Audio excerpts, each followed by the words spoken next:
welcome back to my YouTube channel. If you're new here, thank you for watching. I hope you stay, and if you are a returning subscriber, thank you so much for always coming back to watch my videos. From the bottom of my heart, I truly appreciate you. Today we will be filling in the JET application form for the year 2025. So if you're here for that, please continue watching. So first things first, you will go onto your browser, whether you're using Chrome or whatever you're using, and then you type in JET program South Africa 2025, and then you enter, and then you go to JET program Embassy of Japan in South Africa. And then here we have the application, and then this is when you are done filling in your documents, you will have to courier your documents to this address.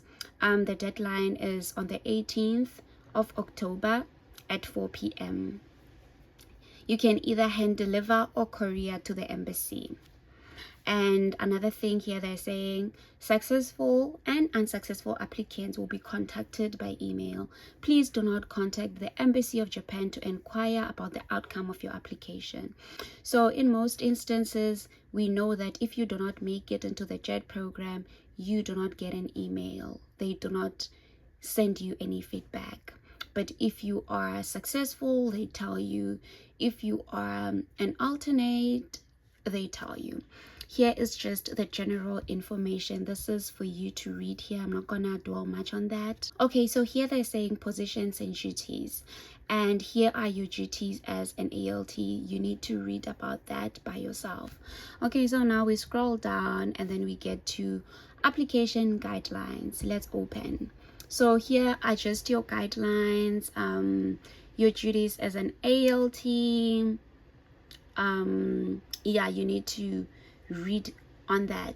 Your terms and conditions, period of participation. Yes, you need to read, because during your interview they might ask you questions about, like, do you know your duties? Do you know what is expected from you? So if you don't familiarize yourself with the requirements of the JET program or your duties as an ALT, it might be difficult to answer. So now let's move back and go straight to the application form.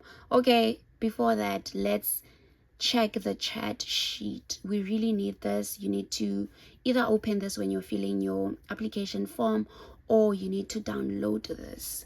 Okay, so let's just open this. I will be using both my MacBook and my paper and pen. So now we open the application form instructions. Okay, so this is very important information that you need to read. Please make sure that you are completing the correct 2024 JET program application form. Please fill in all the relevant fields. Do not leave any fields blank. Okay, application form must be printed single-sided, not back to back. Do not place any documents in separate envelopes. Do not staple any documents together. Stapled documents will not be accepted. Here are the documents that are needed. First is the 2025 application form. Make sure that you have that, because we are going to start. Okay, so here is my JET program application form. Okay, so I'm gonna go back and open the application form. Okay, so now we start. Let's read the instructions. The application should be typed, if possible, or neatly written in block letters. Dates should be written as numerals, not words. Dates should be formatted as year, month, and date. Proper nouns should be written in full and not abbreviated. Okay, so here you will read by yourself. Now we start. In South Africa, we can only apply as ALTs. Number 1, position type for which you are applying for. So here you tick. So the application form is around 8 pages. I'm not gonna fill it in just one day. Instead, I will make separate videos and I will title them application form part 1, application form part 2, and so forth. So this will be application form part 1. So now we start. We are on page 1. First question, they are asking position type for which you are applying. In South Africa, we are only eligible to apply as ALTs, so you will tick that.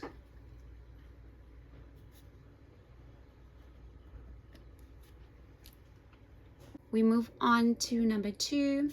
They say interview location. So on this document, the 2025 JET program application form chat sheet, they have chat 1, country, South Africa, interview location.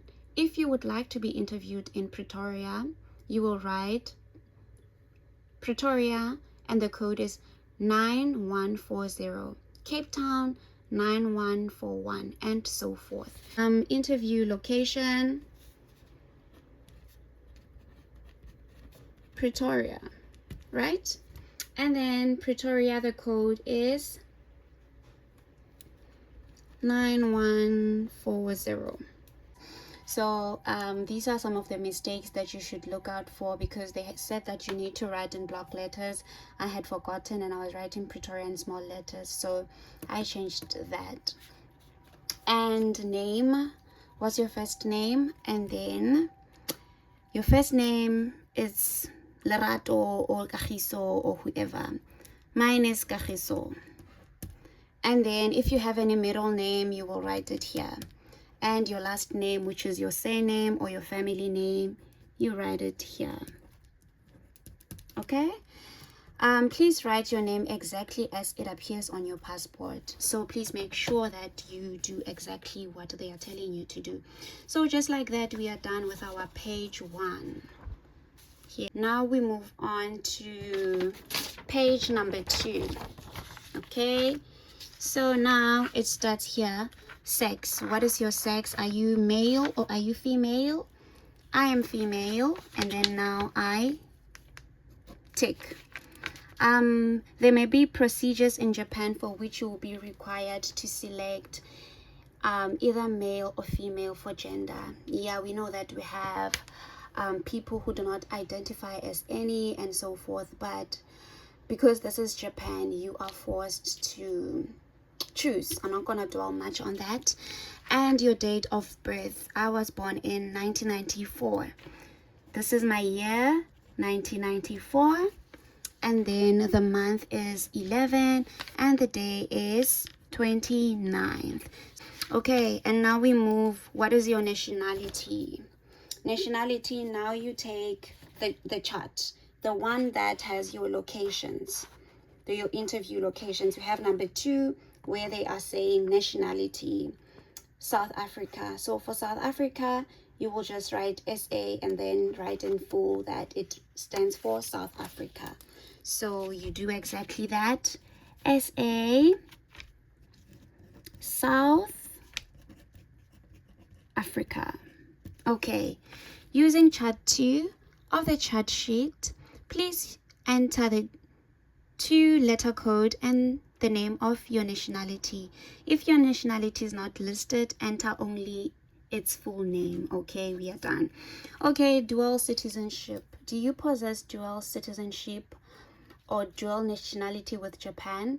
So Japan doesn't accept dual citizenship, so I think the answer is no. In fact, I know that the answer is no, so you write no. Province, we are on number 7 now. Province and hometown, place of longest residence. So here I usually just enter my parents' address because I have been moving from one place to the other. So now just enter your parents' address, or if maybe you have a house, then you enter that. So province, my province is Limpopo. Gosh, look at me, I'm forgetting to write with block letters. Please don't do the same mistakes that I'm doing. And my hometown is Gamashashane.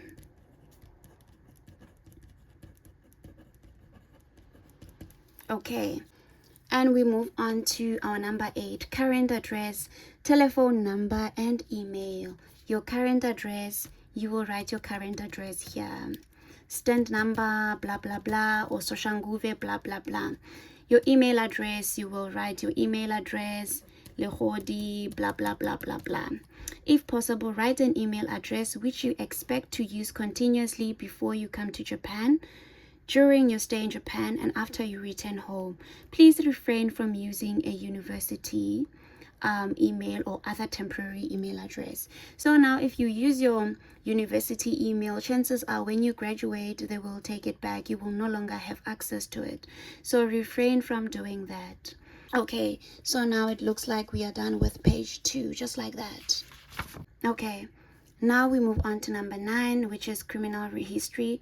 Have you ever been arrested, charged, or convicted of any crime? Blah, blah, blah, blah, blah.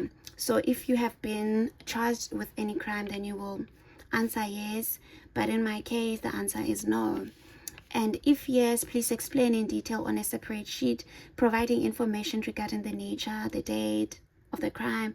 Or please also submit a copy of the complete criminal record, wada. Not gonna focus much on that. And now we move on to number 10, current occupation. Please also include the name of the university or workplace where you are currently enrolled or employed. Okay, so before coming to Japan, I was working as a research intern. So I will write current occupation, I will write research intern. Please also include the name of the university where you are currently enrolled or employed. So in this case, I will write the name of my previous company. And if you are still a student, you will write current occupation, you will say student, right? And then you will write the name of your university, University of Johannesburg, University of Limpopo, and blah, blah, blah. So now we move on to number 11, which is education background, academic degree. If you're going to graduate this year, check the degree you're going to earn. Okay, so if you are going to graduate with your bachelor's degree, you will tick it. Honors, it will also fall under bachelor's degree, master's degree, or doctorate. So in my case, I graduated with my honors, which is bachelor's degree, and then I checked that. And then now we move on to 11B, academic specialization major. Using chart 4 of the chart sheet, please enter an appropriate 2-digit code and name of your specialization. So now we are here. We are on chart 4. They are saying academic specialization. If you have majored in accounting, then you will write 10. In business, in wada. In my case, I have majored in communications, which is number 21. So I come back here and I write 21 and I write communications. I'm just trying to show you an example of how to answer, but you have to have a beautiful handwriting, or at least type your work. Okay, if you specialized in 2 or more subjects, double major, or had a subspecialization minor, please write the code below. And I majored in sociology as well, and sociology is number 69, so I just come and fill in 69 and then sociology. And what else did I major in? I also majored in psychology, and you fill in that. With me, I would say I also majored in marketing, which is number 15, and then I write marketing. Okay, just like that, we are done with our page 3. Now we move on to page number 4. And on our page 4, we have 11C, which is high school graduation date. So if you graduated high school in 2010, then you will write 2010. But in my case, I graduated in 2012. And then higher education level. As far as I remember, I filled in bachelor's degree or honors degree, but I really stand to be corrected on this one. I don't remember. So name of institution and location. Okay, I wrote University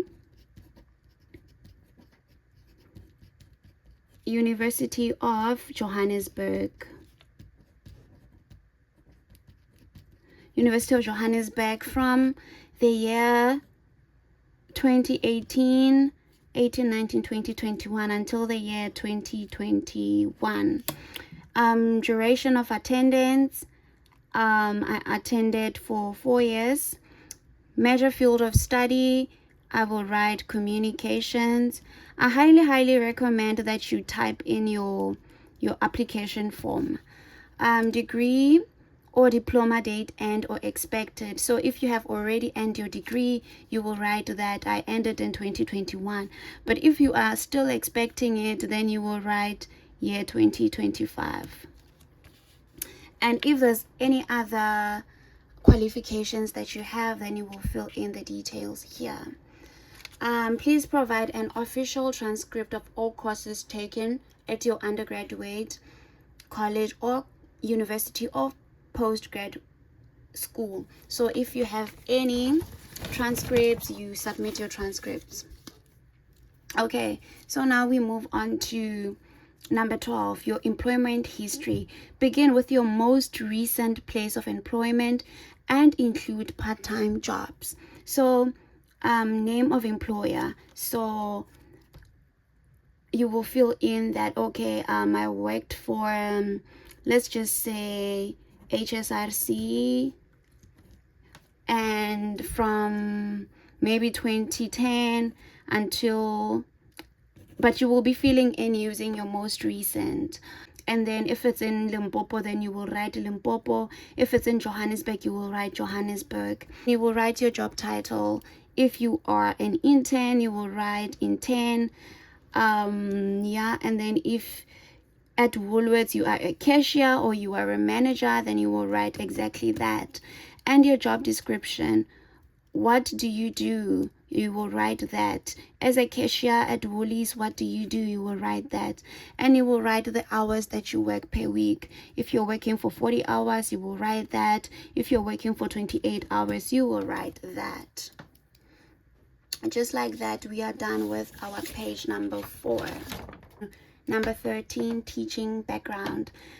Classroom teaching, name of organization and location, period, job title, job description, hours per week. So here, if you have any experience, then you can write that, okay, I was a tutor at UJ. Then you will write University of Johannesburg. Where is it? It's in Joburg. You write Johannesburg. Period. You write from 2018 or from 20 whatever until 2022. And then job title, you write that you are an academic tutor. Your job description is a tutor, you write that. And the hours that you work per week, if you work for 10 hours, then you write that. And if you have any other teaching experience, then you write that. The year, you include that. Your job title, your job description, and the hours that you work per week. Okay, now we move on to name of organization and location, period, course description. If you have had any teacher training, you write that. Yeah. And then, do you possess the following teacher certification? Do you have it? Yes or no? If you have your PGCE, that's where it will go in. And here we have TESOL, TEFL, certificate. So if you have your TESOL or your TEFL or it's in progress, you will take the correct one. Yeah. And then proposed direction of career and its relation to the JET program. So you need to tell them how your career aligns with the JET program, or how your future career is going to align with the JET program. In my case, I had said that in the future I would like to major in education. So after the JET program, I will go to a college and pursue my PGCE in communications and sociology so that I can be a lecturer at a university. that's basically what I said. So it's really up to you on how you will tackle that.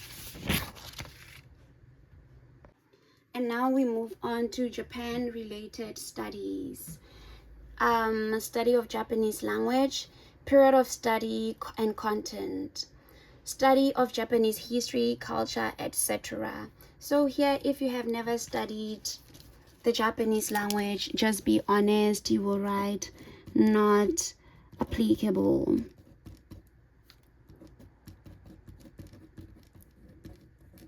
Okay, and then study of Japanese culture, wara, and then you will write not applicable as well. And if you have studied, then you will include the name of the institution and your course title, the period of study, and the content, right? And we go to number 16, Japanese language proficiency. Evaluate your level and insert an X where appropriate in the following blank spaces. Okay, so when it comes to reading Japanese, how good are you?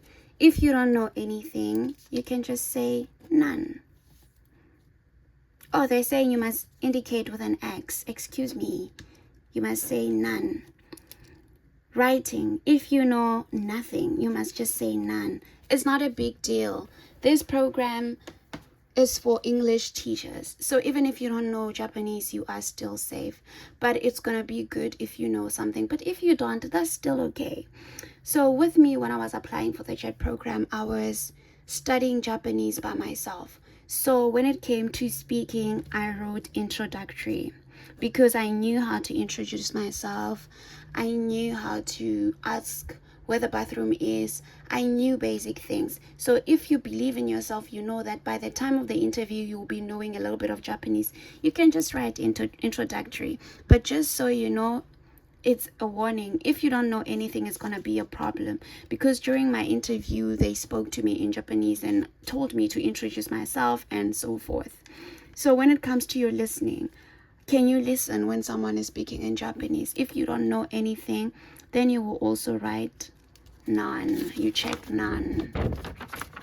And now we move on to, okay, when they say introductory, now they have explained.